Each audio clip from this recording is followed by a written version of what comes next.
The Best Ball Mania draft edition of the Stephie Smalls Show on the Sports Gambling Podcast Network is brought to you by Underdog. Get up to a $1,000 deposit match when you sign up at underdogfantasy.com, promo code SGPN. Also, listen to every podcast episode on this network for free just by subscribing to the SGPN feed. Get it wherever you get your podcasts. Are you ready?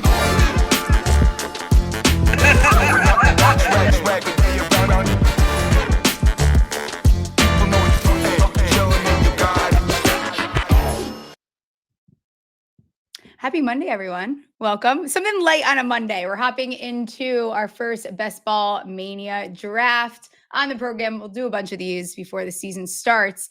For the first one here, have to get on Ryan Kramer, co-founder of SGPN. And if you haven't heard, virtual Kentucky Derby winner. I have to explain myself now. You have to. It's this whole thing. I mean, it starts by saying, friend of the program, Scott Bowser, convinced me to get into this crypto thing. Turns out it's digital horses. Dumped an irrational amount of money into it. Would never tell the wife and kids how much. And on Saturday we were making our second run for the Kentucky Derby, and we were a pretty big long shot. We won, cashed like $5,000 in actual money with the digital horse. Crazy.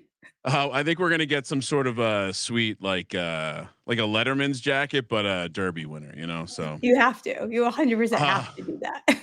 And then immediately celebrated by heading to the Magic Castle here in Los Angeles. So had a full Kentucky Derby Magic Castle day. Full day there. How many of these drafts have you jumped in already with Best Ball Mania? Probably a dozen or so. Nothing. We did a couple before the Best Ball Mania dropped, and then have been doing a handful here and there. Now that the summer is getting slow, I'm going to start ramping it up because it's just absolutely. Thinking about football. Nothing better than drafting. Just firing them off. Only news today was the Jonnu Ramsey for Minka and a late round pick. It's kind of funny because Steelers fans thought they were just getting Ramsey, and then they realized like 30 minutes later, actually Minka's is leaving. So any thoughts on this? Yeah, I thought that was interesting. He seemed like he was a dog. Maybe there was something there that made them want to get off the Minka position, but. Man, is there a coach in the league that loves a player more than Arthur Smith loves Jonnu Smith? No, there isn't. It's unreal. I was, we've been really heavy on the idea of Jaylen Waddle, offensive player of the year, 500 to 1 on the Sports Gambling Podcast, and this is a great move. Getting Jonnu Smith out of the way. I like him a little bit less now in the 12 personnel up there in Pittsburgh. Yeah. But man, the Miami situation for Jaylen Waddle and Devin Achin and we just need Tyreek Hill to do something crazy, and those guys could go nuclear. But the Pittsburgh situation, what are they just going to run heavy personnel, DK Metcalf on the outside, and I have no idea what this offense is going to look like. It's going to be, what is it going to be, 15 tight end personnel, or like what are they going to do over there? I just love the idea that Jonnu Smith is the big trade news. It's not. It's like you mentioned it. Minka and Jalen Ramsey, two big top end defenders, and yet Jonnu Smith is the piece that all the fantasy nerds want to talk about. Oh yeah. I'll never forget when Jonnu like screwed everyone that year. What year was that, when he first signed with the Patriots with Hunter Henry, and he had just an awful season and people were going crazy drafting him so high? Does this change your feelings on the Steelers and how they perform? Because if I hear the term all in again, I might lose it a little bit. I mean, again, they must feel pretty good if they think they're a Jonnu Smith away on the offensive side of the ball. Yeah. That's impressive stuff right there. Before we try to jump into one of these drafts here, what do I tell everyone about? Underdog Best Ball Mania is happening all summer long, giving away $15 million in prizes, including $2 million to first place. No waiver wire, no arguments about trades. Best Ball is the best way to play fantasy football. Underdog also is a great place to play a pick'em. I will sneak in some golf to the episode, as I always do, for the John Deere Classic already. Gosh, time is flying by. Ben Griffin, Jason Day, and Denny McCarthy finishing position better than 20 at the John Deere Classic. So sign up with Smalls to claim your special pick and first time deposit offer up to $1,000 in bonus credits. UnderdogFantasy.com.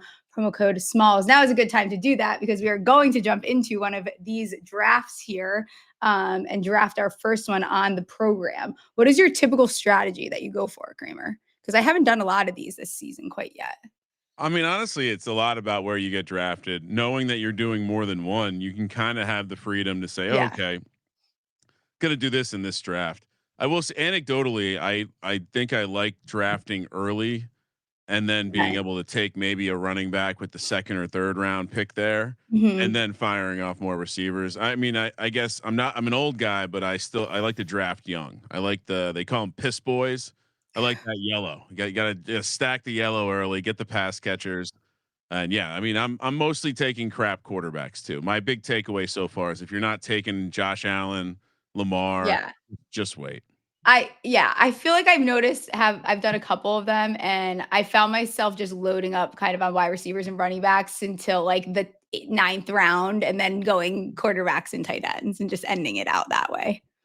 Yeah. I mean, like in years past, I always find the lineups with 2 tight ends don't do as well. You got to play the 3-man weave there, hope for the touchdown. And so, yeah, if you're spending a couple more roster spots on quarterback and tight end because you're taking bad ones, you got to make sure you get the good receivers and a couple good running backs.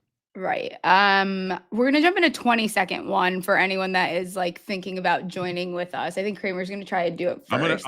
I'll poke my head and see how we look. Okay, let's see if we got open spots. Okay. I'm willing to eat the. Oh no, this is bad. I gotta get out. There's only one spot open, so we'll wait a couple of minutes. Okay. All right. We'll wait a let second. The next here. one go. There's nothing worse than going in and being the 12th guy, and then all of a sudden you're like, well, I guess I'm gonna eat an auto draft. Well, shit. You mentioned I like to draft rookies too because I think that I know that they have a tendency to outperform their EDP if you pick the right ones. And especially later in the season, when playoffs start happening, you see them have they start to spike and outperform there. So I think taking rookies is obviously like a solid strategy. I know it scares people though. Like I wouldn't be scared. Every time I've won, like even last year in that Circa contest, I had BTJ and Neighbors. And that's a big reason as to why I won. Well, you're right. They tend to do better at the end of the season. Also, it's like the closer you are to the actual draft, the higher that ADP goes for the rookies because everyone's like super excited right after the draft. They launch Best Ball Mania. Rookies are probably all overpriced. And then as the draft season goes on, you'll notice the rookies start to sink back into the position they should be in. And I'm with you, rookies and also second year wide receivers. Very, very much. When in doubt, take a second year wide receiver. That's something I'll do a ton. All right, we got an empty room, so enter the 20-second Best Ball Mania draft. 10 more to start. 9 more. $2 million to first. $2 million to first. That's not any chum change there. $1 million to second. You can win. You can become a millionaire coming in second place in this contest. Yes, jump in the draft if you are in the chat. Who's in the chat? Mikey's in the chat. Trevor's in the chat. I screwed Trevor last year because I really thought that Don Kincaid was going to be something, man, and that was a painful season for me. Yeah, and that's kind of the takeaway too. You see, there was such a surge on tight ends based on the previous year, last year. Yeah. So all these guys going early, and at the end of the day, they didn't really perform. And now you're seeing the opposite. If it's not Brock Bowers or Trey McBride, I think it's the same thing as the quarterbacks. Like if you're not taking the elite guys that you got to take very early, you just wait. Too much volatility in the position. There always is. Like there's always one guy that randomly finishes in the top 10. And especially in best ball, if you get 3 of them, you're hoping for that touchdown. One of the guys just needs to score a touchdown every week. That's why Taysom Hill is so fun. Although this might be the end of the run for Taysom Hill. Who knows? Maybe if the Saints get rid of him, he can end up in Denver somehow. Probably though. I could totally see that. Do you like Evan Ingram? Speaking of Denver? Oh yeah. Tight ends? Oh yeah. I'm a big fan of just this time of year. Watch as many of the press conferences as you can. Coach availability is key. They're talking about Evan Ingram like he's the guy that's going to unlock this. I know everyone's excited about RJ Harvey because he's a rookie. Yeah. But Evan Ingram is being spoken about like he's going to unlock the offense. You think about what Bo Nix does well, might not have the strongest arm. Why not get a Right. shifty tight end who can get open in the short to intermediate stuff, has a little bit of speed. I could see him being very, very interesting in that offense for sure. Yeah, he might be someone I have to think about. I know Brenton Strange is one of the names that everyone is pretty high on. And that's when, kind of like RJ Harvey, once like the nerds start like overdoing it with the names, I feel like I have to pivot.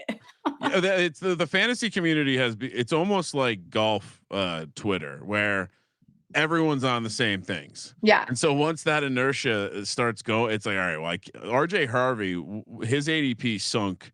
Like every week he was dropping rounds, and now he's probably overpriced, and it becomes pretty difficult to draft him because even if he hits, you're probably still barely getting good value.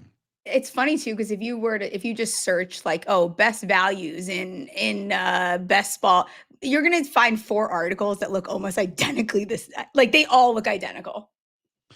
Yeah, and then you also have AI, which is That's true. That adds a whole nother I hate to scare the fantasy content creator out there, but your days may be numbered. I think it's because everyone uses the same numbers and the same models and the same Right. projections, and so obviously you're going to get to the same point. But it's funny to watch it happen. I mean, Sean and I have been at war with these people for years. Like we just dropped our top 10 fantasy running backs.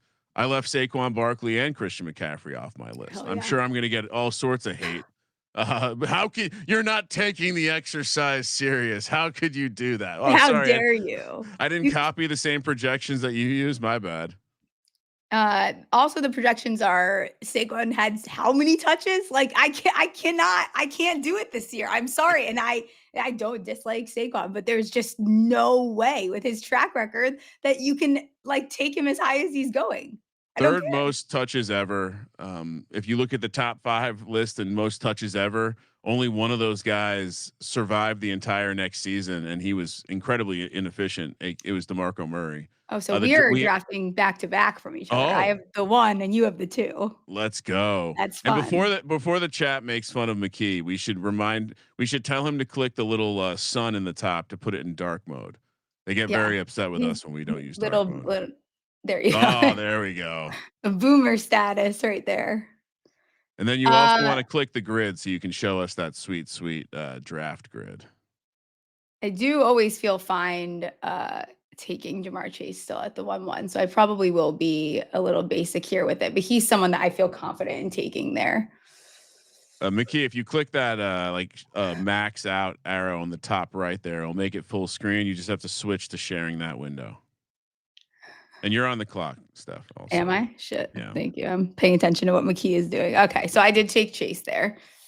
So I was actually just having a conversation on my podcast about how I was shocked at how consistent Bijan was last year. He led the NFL with 10 20-point games. He was 2 north of anyone else. Only 4 guys had more than 8 or more. And so he was incredibly consistent last year. And that seemed like in a pretty bad situation. As much as I love Tyler Algier, it seems logical the offense takes a step forward with Penix going into year 2. He's someone that I bet him to have the most rushing yards next season because he's still, for some reason, like had the 5th. He was like 5th in the odds for a couple weeks ago. And I think that's shifted now, but people for some reason are kind of turned off by the Falcons offense, but they were pretty productive. And I like, even like a Drake London I've watched in these drafts slip quite a bit. And I don't know that people should be as nervous as they are just because it's Penix. Because even if Penix say it doesn't work out, then you get Cousins and you just get back to the productivity that he had. So I don't know what the big deal is.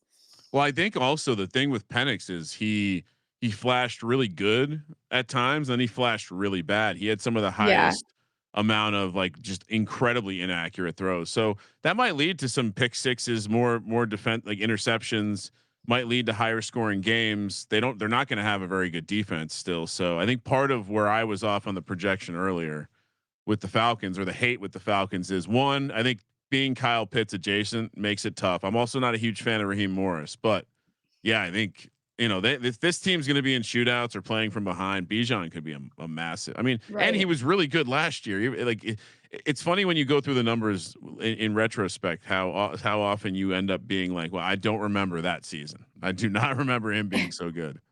BTJ went at the turn there. Where does Travis Hunter fit into that offense? Like, does that make you nervous at all?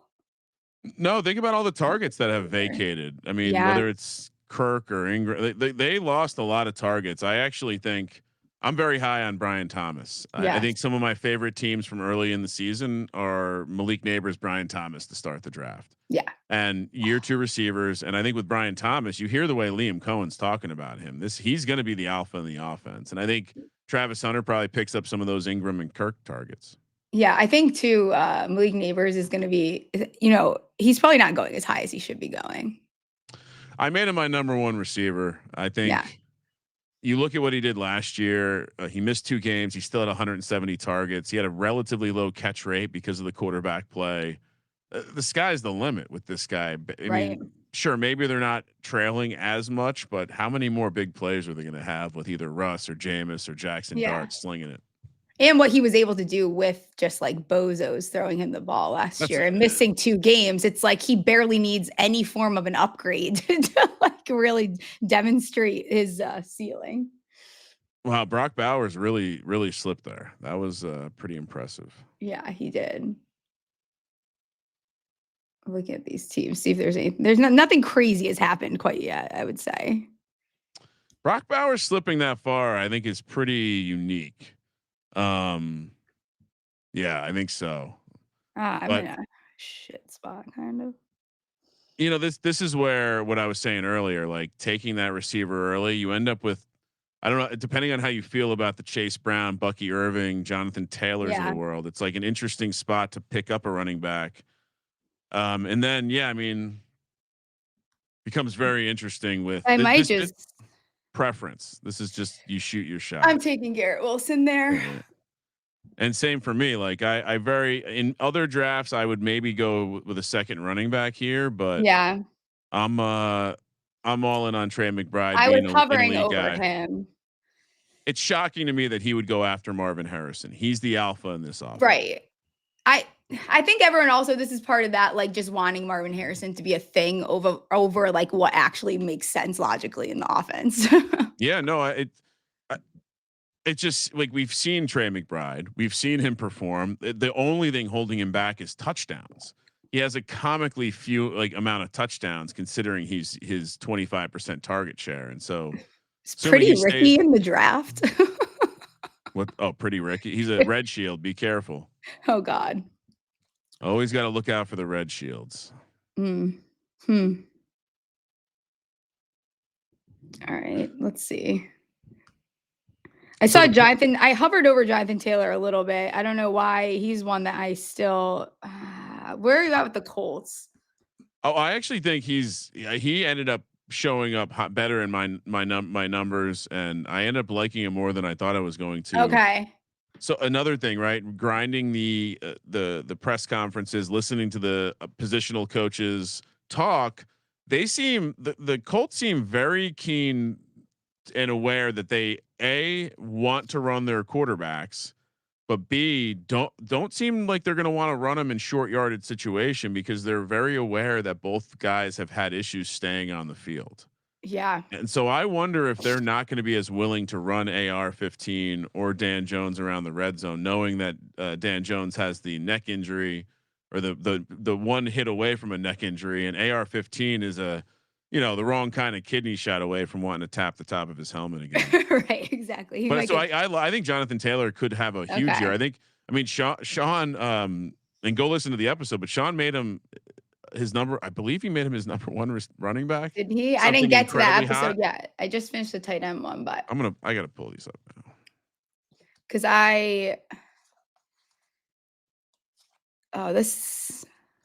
that feels early for Mike Evans, is it not? I haven't done enough of these. Sean has Jonathan Taylor number 1 overall. Okay. But I mean, the path is there, so I get it. You do a good job listening to all the coach speak and like going through, not like coach speak, but going through all the. Yeah. I get thrown off when I'm wrong about something. I've either consumed too many highlights in the spring of that player, or I've gotten fooled by some coach that is completely full of shit. Yeah. Zamir White would be a good I was just example of about to this. say his name. I was just about to say Zamir White. I would have been much better off never listening to a word Antonio Pierce said about Zamir White. He's so easy to listen to, though, unfortunately. I know. Unfortunately, there. I know. So it's coming back around here. There's, I think, Jane Daniels, Josh Allen, and Hurts are off the board. What are you thinking for your pick here? Well, like I was saying earlier, if you're not going to get one of those top guys, I don't know if it's worth trying to squeeze one in. I don't. This is another interesting portion of the draft where I have some flexibility because I've taken a tight end, and running back, and a wide receiver. There's Yeah. some wide receivers that fit that model. I'm drafting. I'm focusing on ceiling here. Okay. James Cook has become a guy that I am routinely interested in because I think when he plays, he's going to be good. Is he going to miss games?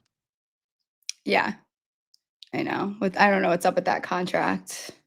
Selling his house with the drama. Lots of drama, these guys. So much drama. So much drama. And I think I think the standard build logic would tell you to probably take a receiver here, maybe a little bit of a reach, but I'm going to take Jaylen Waddle. I like it. We Jonnu Smith just got dealt. Tyreek Hill is on the verge of doing something that will get him kicked off the team. Devin Achane and Jaylen Waddle to me are two must bet offensive player of the years. 500 to 1 for Waddle. I think Achane is like 80 to 1. I just drafted James Cook because I saw it said showed up to minicamp. Yeah, I mean, it's like if he plays, like that's going to be an interesting piece. Oh, yeah, you I have a guess. shield as well, huh? Oh, I got a black shield. Yeah, and then I'll take a rookie running back, Omarion Hampton Nice. with Harbaugh. For those scared off by Najee Harris, he is making no money. 1.5 in guarantees, and then I think he can make an additional 3.5. It's not a huge contract, and it's a 1-year deal. So the investment is in Hampton. I have been drafting a lot of Henderson this year on the Okay. Patriots. Yeah. I think Ramondre Stevenson could find his way out of that spot by like week 4 if he's doing his fumble nonsense again. That Henderson's a great example of what we were talking about earlier, though. Henderson his ADP has gotten to the point where he's basically going this round. We're in the 5th round. I think Henderson will probably be gone, definitely gone before we draft again. And so it's like the secret's out. It does the fact that Ramondre is going after him now. You start to have this weird calculus of like, do I now like the second guy better? Yeah. Then you have to switch back. I feel like that ends up happening where you switch back at one point because it gets too inflated. Yeah, I'm going to lean towards the second guy in most of these situations, with the exception of like maybe elite guys, just because it's a running back. And also, last year running back 0 strategies got destroyed, which means people are going to be scared off them this year. But running backs get hurt. We know that, and I'd rather just continue to lean into it. One thing that interests me a lot, and I've talked about it on the show a couple times, but like Juwan Jennings going ahead of Ricky 2 to the chest doesn't really sit right with me for some reason. Like I find myself tapping Ricky P quite a bit. Yeah, I mean, it's again, 2nd-year receiver. You saw the crescendo. You understand. I mean, he was doing all that coming off a gunshot wound, and I think with the type of offense they're going to run, it's a lot easier to see Brock Purdy successfully feeding Pearsall over the course of a season. I'm with you, by the way. Yeah. And I don't want to be in on George Kittle, but I think I have to be in on George Kittle this year, I fear. So George Kittle, one of the guys, when I was diving into the numbers, I was like, well, this is interesting. George Kittle is actually one of the more consistent tight ends over time. And I think we just have on the show, we have a little bit too much hate for him, but he has finished as a top 6 point per game tight end. And really he's finished at top 4 in 5 of his 6 seasons. He's been very, very consistent at a position that lacks consistency, but he also highlights what's wrong with the position. We know that he's still going to have spike weeks. We know that George Kittle relies on those big 2 touchdown games. And so to me, he highlights why you either take one of the elite guys or just wait and take 3 of them. Yeah. But I was shocked. I ended up finishing with Kittle at number 4 just because it was hard to look past his consistency Where did you have Kelsey? at 3. Did If you? he's gonna play, like Yeah. I'm not doing this. He's falling so far too. I mean, did he? And Yeah, I think he's the still on the wash, board. yeah, the Still on the board. wash thing is a little over. Like he still wasn't. I feel like he still didn't have that bad of a year. Like I have to pull it up here, but it wasn't Well, horrible. What was he? Tight end 5 with he that's had the take, 133 right? yeah, 133 targets, 97 receptions. Like If him being washed is 5 overall, 7 points per what game. are we doing The here? previous 5 years, he was number 1 in points per game 4 times and number 2 once. I'm on the clock. You are. I've been drafting the shit out of this guy because I just think he's going to get a ton of usage. Jacoby Myers. It's a good one. Gino's going to be pushing the ball down the field. I kind of like the opportunity to take the stack with Joe Burrow here. Oh yeah. And I'm gonna do it. You got to take it or I will because I yeah, have. I have to. There's no way I can get around it. This isn't great, but I can't stand him. But I might go Judy here. I'm gonna do it. Not a fan. If Flacco's the quarterback there, Judy and Njoku are not being drafted at the right time. Yeah. It's just what happens if it's not. Well, now I'm having it could be Kenny Pickett. It could, but I think as long as it's Joe Flacco, it should be as long. Yeah. This is where it starts to get a little icky. Well, and this is where I went a little out of line with my rankings just to set up a Michael Penix stack here with Darnell Mooney, who is once again getting the spring treatment of Darnell Mooney is lining up all over the formation. Yeah. I feel like he didn't he end up having he like quietly had a good year last year, didn't he? I think that offense quietly was better than I remembered at least. Here, I'll pull up his numbers. I don't think he did horrible. Let's see. He was, or maybe he didn't do as well as I thought.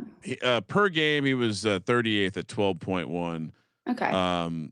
Missed a little bit of time. Only had 5 touchdowns, but 106 targets. It sounds like he could potentially improve on that. Expect him to be running some of the routes down the field. He averaged 15.5 yards per reception last year. So if he's the big play guy in this offense and the offense takes a little bit of a step forward, plus like we were talking about earlier, I love the shootout potential of the Falcons this year. Yeah. I'm looking here. I didn't realize that Jacoby Myers finished 1 ahead of AJ Brown in fantasy last year. How about that? Let's not bring that up. But Myers is so interesting. I mean, they name me. I mean, I understand they have some young receivers, but it's like Bowers, Myers, Jeanty. That feels like the core of what we're going to see the ball distributed to, and maybe one receiver we're not talking about, maybe a deep threat guy. But Jacoby Myers is so good and has been so good on so many teams. I think a lot of the fantasy nerds are trying to figure out really hard who that receiver is going to be for the Raiders, and I don't think you're going to be able to know until the season happens. But you do know that Gino likes to push the ball down the field, so that's where it becomes like, all right, I can see there being a deep threat guy that has those occasional 120 yard 2 touchdown games. I just don't know if I want to bet on it. Yeah.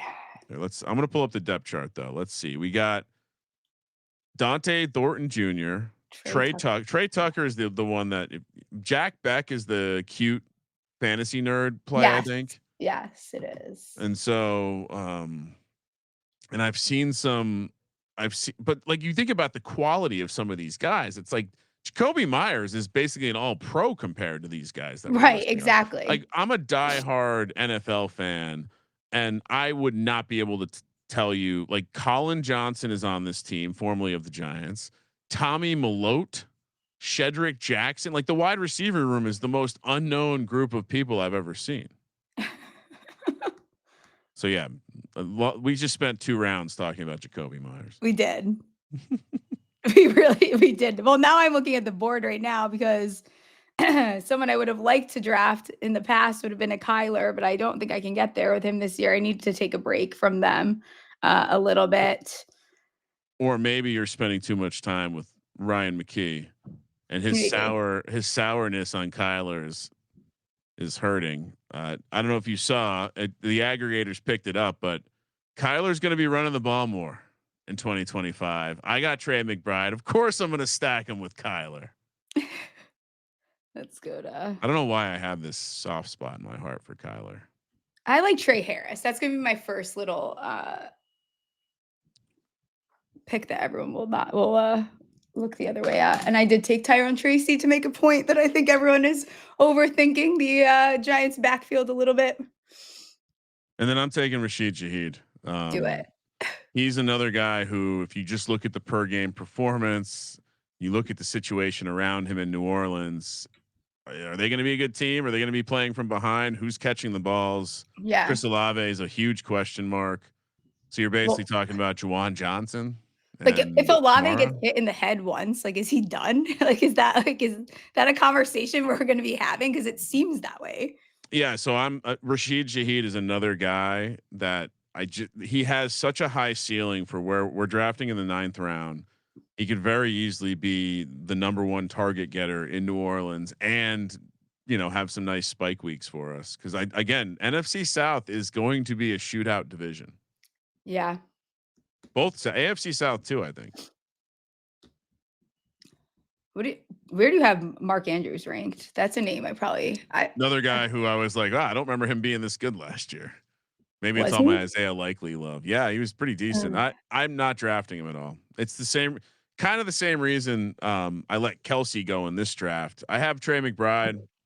I'm probably just going to get 2 more low end tight ends just to have a little rotation down there. Not worth drafting him in this spot. I mean, Travis Kelsey shouldn't still be here though. Now we're being silly. I feel like. Wait, is he still out? No, he went. Okay, he went. I was considering him when I took Shaheed, but I was like, no, do the right thing. You need the receiver here. Why is he still showing as available to me? What are you doing, underdog? You have to jump. Oh, really? Yeah. See, where did he get drafted? I think he's still there. Oh no, he just went. I scrolled down. No, where he is gone. Where is he? Just went. That's why. Okay.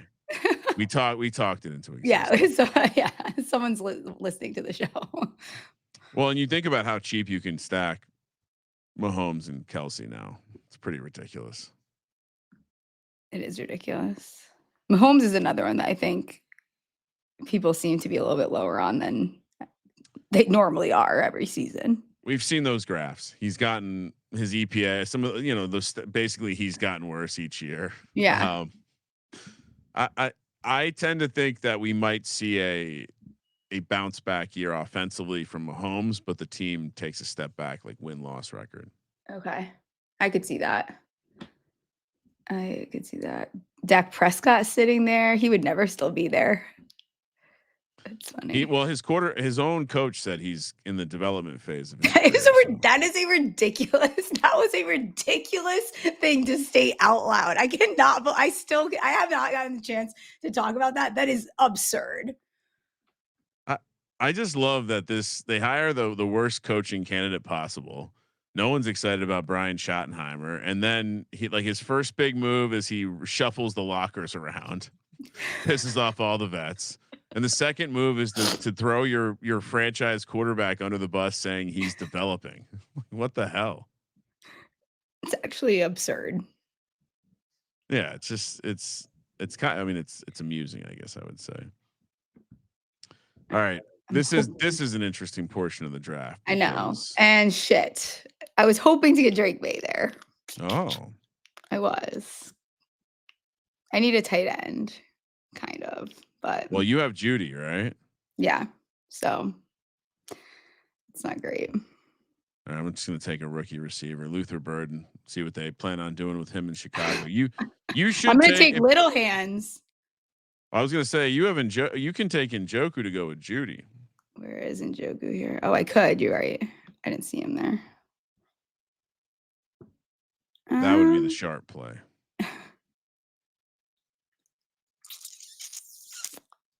We'll get cute again here. Kyle Williams. Yes. Very nice. That's my guy this year. I've been drafting a lot of him. I drafted him in a dynasty startup with Drake May. recently. That All right. offense will be quite interesting. Homer play by me, but give me Tugboat Tootin out of Virginia Tech. I think they drafted him for a reason. I think Yeah.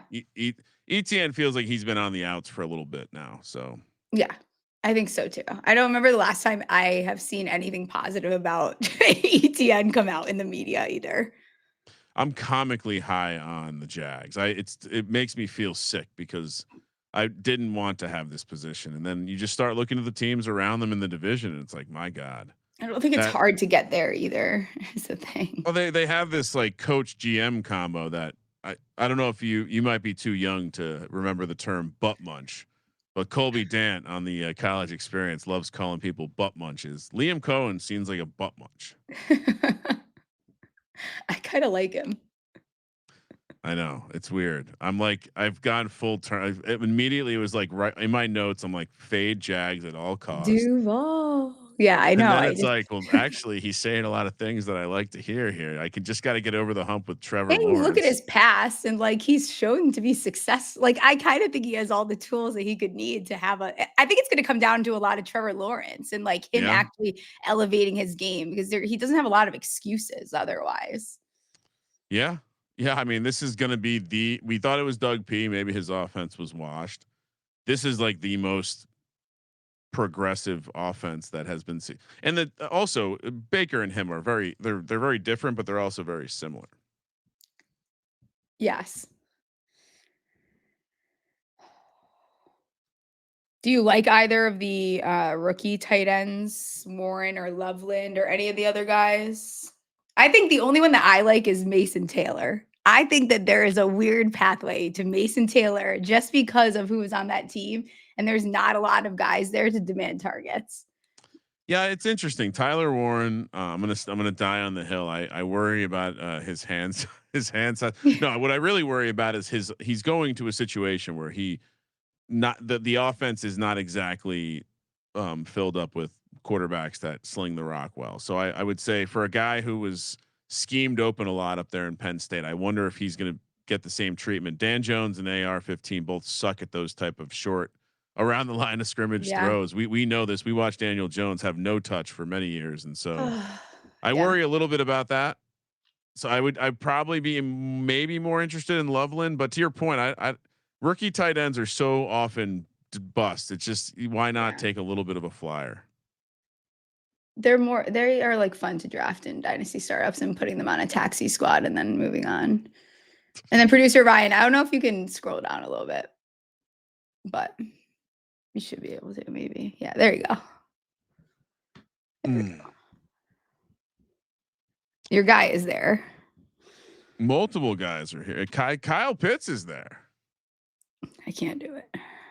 I'm too hurt. I have the Falcons. Do I triple stack Michael Penix right here? Is that crazy? No, I don't think it's crazy. Or do I double stack Geno and grab Beck? I think I'm going to double stack. I'm upset here because this would be a place that I like. I wouldn't mind taking Freiermuth, but now I don't love that anymore. So I get the sense reading stuff that Jonu is not necessarily going to take anything away from Freiermuth. He's going to be, playing a different position. I'm going to take Algier actually. And then I'm going to go. The guys I typically love, but not on this team. God. I don't love that you basically attacked me with that Algier. I did. It was very personal. I'm gonna. Oh crap! I just panicked and took Benson. No, that's he was in my queue. Okay. Well, I mean, Connor's not going to be clean like he was last year. Yeah, there's no way. I just hate it because I've been such a Connors supporter for so long in my life that I feel bad going against him now, but it's time. I mean, it's impressive that he held up last year.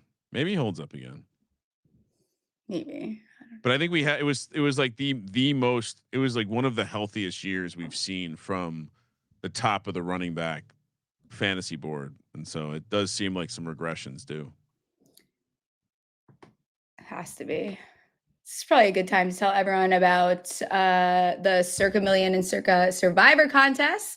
If you think you know ball, then you have to enter Circa's football contest with 21 million in guaranteed prizes. There is no rake, so if entries go above the guarantee, all extra money will go to the prize pool. And for the 400th millionth time, you need to join the Ultimate Fantasy Football Draft Experience. You can still go and enter that. Circa Million, you pick 5 teams against the spread each week or go for the ultimate sweat in Circa Survivor. There is even a Circa Grandissimo, a $100,000 survivor contest for all you big dogs out there. You must register in person at a Circa Sportsbook in Nevada. Great excuse to book a trip to Las Vegas. I know a bunch of us from the SGPN squad will be out there contest weekends. You can come hang with us, sign up in Nevada, play from anywhere with the help of SGPN's official proxy. Go to footballcontest.com and use promo code SGP to get $50 off your proxy fees. Can't wait to get back to oh Circa. my goodness. It's, you know, it's fun. Well, you know, we're there every Friday during football season, but in the once college basketball ends, we stop going. Yeah. And it's like the first time all over again. So then I get to start being excited for Vegas, being excited for the NFL slot machine, being excited for Saginaw's, being excited for the brisket fried rice. Oh yeah. Yep. You need to get a banana split delivered to your room.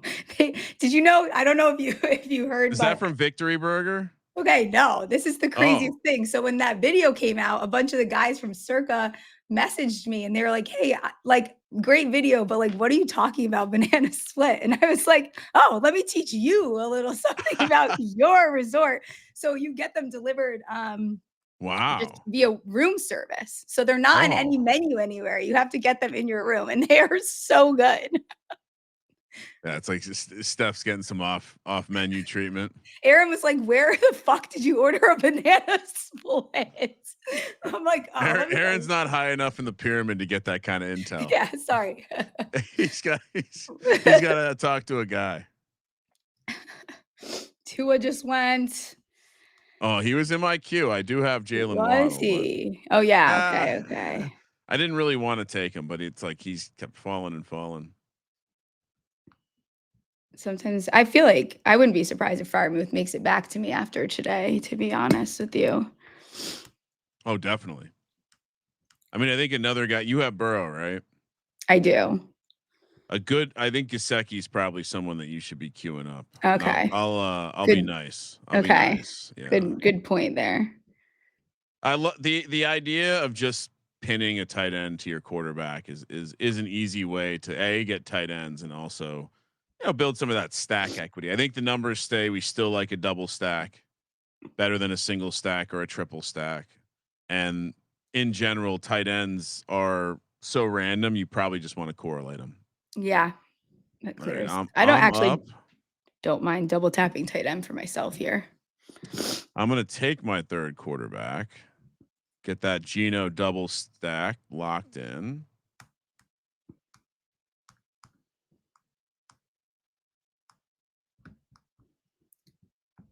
I'm going to take Firemuth here, and then I'm going to take Gesicki and just be done with my tight ends, and then not double tight end situation. Yeah, just be done with it. Because I could do without a lot of this jazz right here. Yeah, so this is another guy I keep drafting because I don't see how he doesn't end up as the goal line back. He paid me off with a 2 touchdown bet last year. Roshan Johnson. We're gonna do the thing where we think DeAndre Swift's gonna stay healthy again, like that. We're gonna do that every year. What's the one thing like Ben Johnson's offense has always like the foundation of it is just a strong run offense. So I just think there's no way that he doesn't get involved. And specifically, I mean, maybe it wasn't Ben Johnson's scheme to have, you know, 2 types of backs, but it kind of feels like DeAndre Swift's Gibbs and Roshan Johnson's Montgomery. Yeah. So in best ball, you don't have to worry about starting him. You just get the touchdowns. Yeah. And the nerds love DeAndre Swift this year. So I hate DeAndre Swift this year. There's another one that's puzzling to me. That's very puzzling. I'm out on that. All right, I only have 1 tight end still. That's I probably have to work on that. Well, I have 1 quarterback, so Should probably But address it's Burrow though. It's an MVP candidate. You're that's good. cool. True. Should probably look to. Well, I have Flacco queued up for later. Way You later. got to get him. You got to get him. Way later. And then let's see what else do you have on this team that's stackable late. A lot of nothing. The Jets situation. Yes, but I think that's ship already sailed. Oh yeah, he left already. What am I talking about? I'm gonna have to take Aaron Rodgers, I think. Ain't no shame in that. I might have to. He was an MVP pretty recently. I don't hate Sam Darnold this late. Like I don't think it's a horrible option, but I don't love it either. I'm irrationally low on him, but okay. You should I could see you have JSN and Cup, two like elite route runners. You have some bruising running backs. You're going to be a good defensive team. I guess I can see it. I don't know if I can see it, but I don't hate it here. Yes. Got to squint. Yeah, exactly. Where are we on Darius Slayton this year? I'm not writing him off. I know. I'm about to draft him if he's there. Yeah, the Jalen Hyatt gained 15 pound stories are just laughable to me. This is the classic. Like, I know when a story is bullshit. It's like not even just bullshit. It's just shut up. It's not it's not happening. Like, it's just it's okay. We already did the Hyatt thing. The Hyatt thing is not happening. Just shut up. Literally shut up. I could see him gaining that weight and then putting him on special teams. Like that's like what the weight is going to get him. Yeah, he's just not that good at. Unfortunately, he's not that good at receiver. All right, yeah, I'm entitled to one homer pick. And honestly, with the way that the Giants are going to be throwing the ball down the field this year, I think I have to take Daniel Jones. Oh, is that a stack? No. Oh boy, good luck. I guess there's not much out there, but really not. I'm about to auto pick. Oh, this is bad. What did I? Oh, shit. No, that's fine. That's good pick. That's good pick. That was actually my cue. I didn't even mean to do that. It's better than taking Nick Chubb, which I would take. Honestly, I would take AR-15 if you're going to take one of those guys. I mean, I have to take someone. He was scoring so many points per game. Yeah. If you really want to be diabolical and look at the Colts quarterback situation. Okay. I'm not going to do that. Jackson Dart is going ahead of Russell Wilson. For what reason? That I don't know. What is fucking wrong with people? What do you mean? That makes no sense. There's still Jameis should be going ahead. That's crazy to me. That's wild. I took Keenan Allen. He's another one that I don't understand. He's gonna sign somewhere. God help us all if it's like the Chiefs or something. Once we find out Rashee Rice is missing 10 games, finally, whatever injury suspension he's about to get. Right. Oh my God. Yeah, it gets pretty gross down here. You have to start scrolling and not like making sure you're not looking at ADP at this point in the draft. I haven't been looking at what other people are doing on this. One of the things we've been doing on the show is at the end of the draft, we guess how people will ask us to look at their team and guess how old they are. So based on how they drafted, we're trying to guess the age of the drafter. Have you been doing I'm pretty good at it. It's running back. You see a guy picking a lot of running backs early, probably in the 40s. See a guy go 6 straight receivers, probably like 25, barely know how to pay rent.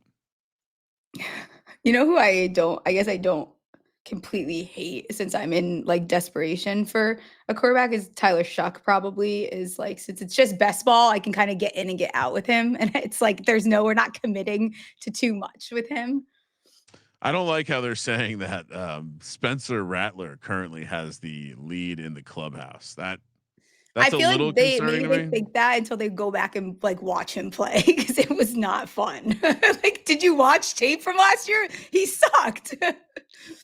I still think it's wild that Tyler Shuck backed up Justin Herbert at Oregon. That's how old he is. It's like sickening, actually. Someone double tapped Daniel Jones and AR-15. Okay, that I don't think that's a plus EV move, but I respect it. I'd love to see how that plays out. I mean, I could take Ross. I don't really need him because I don't have any. Oh, I don't think I can really stack anything else. you should take. Let's see. What do you have? 5. You probably should take a receiver. Okay.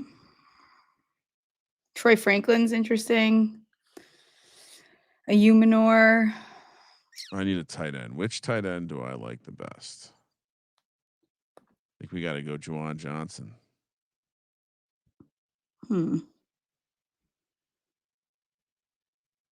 No pressure. Just a little. Let's see. Who do we have? Oh, there's not much out there.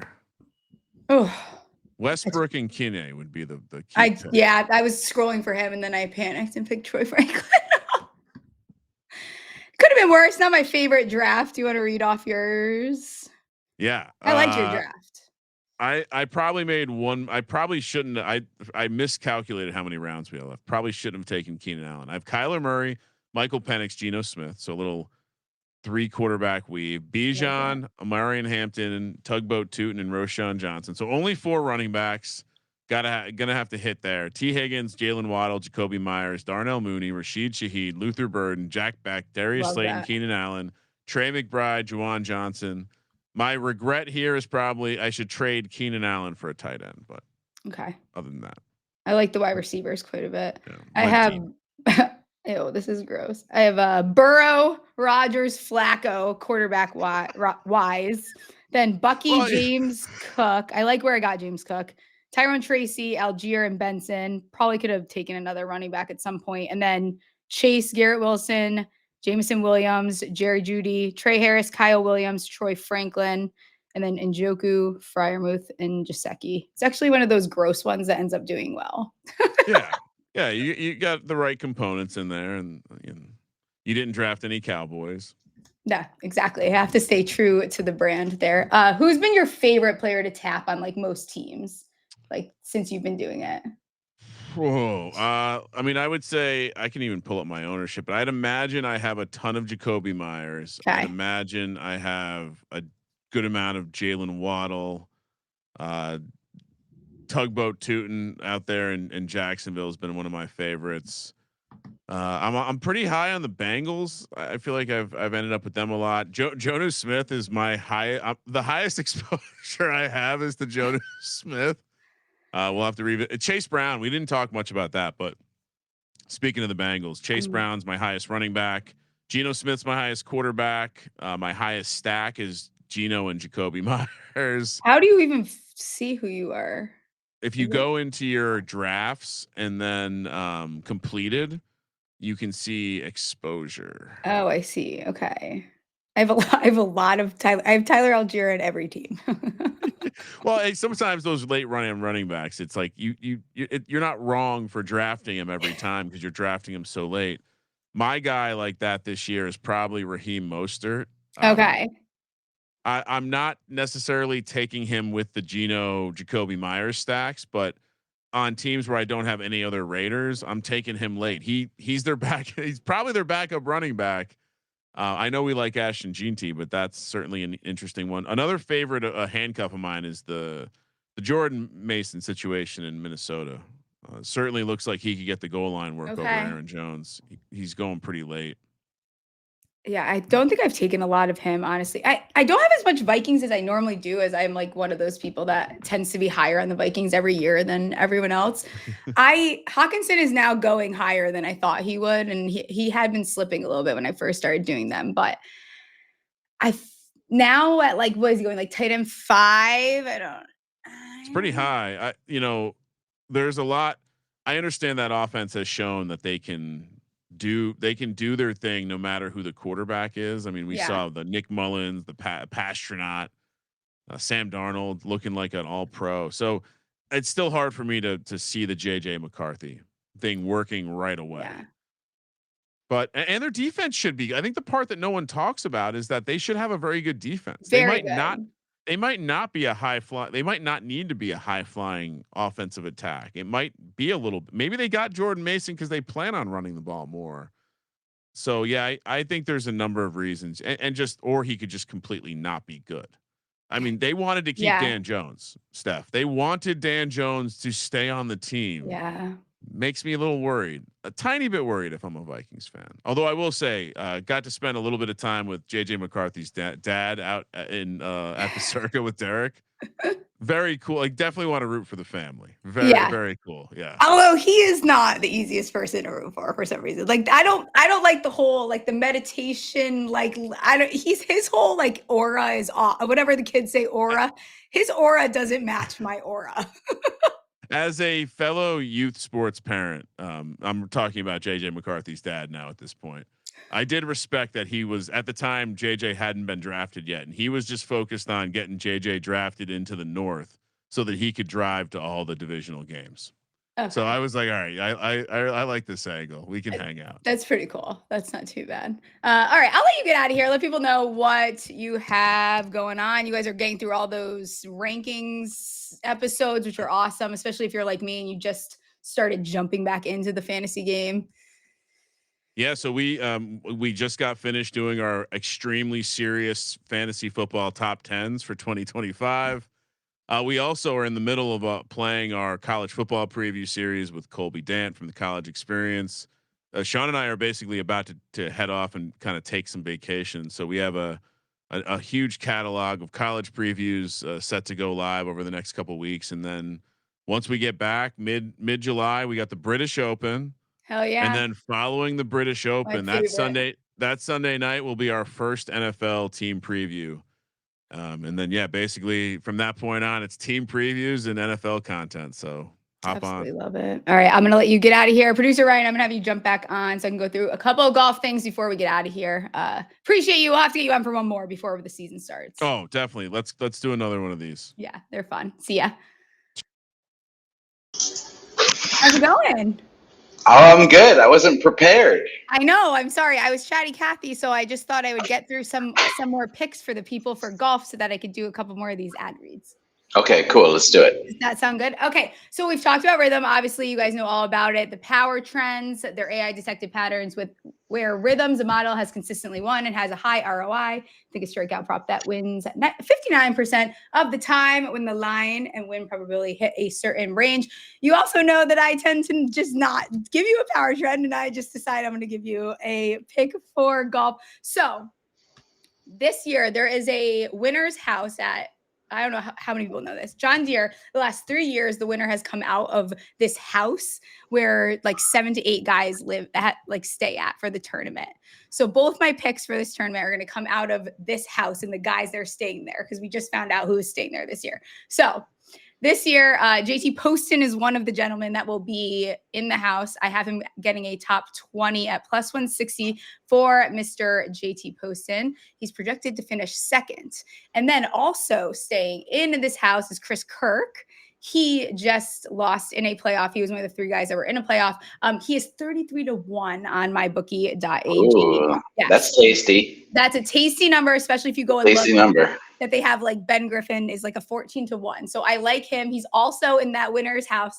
The winner has come out of this house for the last, sounds like a cult kind of, for the last 3 straight years. So I would head to mybookie.ag. I bet on it right before the show. Code SMALLS for 100% deposit match up to $1,000. And then tomorrow we're doing a Love Island episode.